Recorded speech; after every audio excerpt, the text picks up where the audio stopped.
2027-এ আমরা হোস্ট করছি Asia cup. এবছর এশিয়া কাপ যেহেতু আমি কয়েকদিন আগে এসএসসি ডিরেক্টর হয়েছি, আমি এখন জানি না, মিটিংয়ের পরে বলতে পারবো। আর যে কথাটা বললেন যে 25 বছরে দেখেন 25 বছরের যে সেলিব্রেশনটা, এটা আরও অন্যভাবে বড় কিছু করতে পারতাম, কিন্তু আমার কাছে মনে হচ্ছে যে দেশের ভেতরে আমরা এই কাজটা করলে মনে হয় দেশের ক্রিকেটের জন্য ভালো হবে।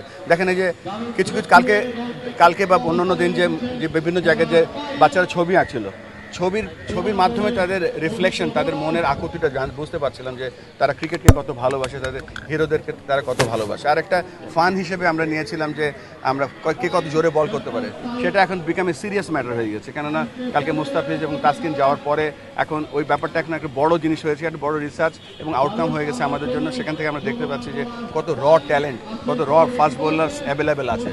আমরা যখন প্রপার ট্যালেন্ট সার্চ করবো তখন নিশ্চয়ই এর থেকে আরও বেশি আমরা প্লেয়ার পাবো। কেননা বাংলাদেশের মতন এই সুযোগ, বাংলাদেশের মতন এত লোক, বাংলাদেশের মতো এত পসিবিলিটি আমি পৃথিবীর আর কোথাও দেখিনি।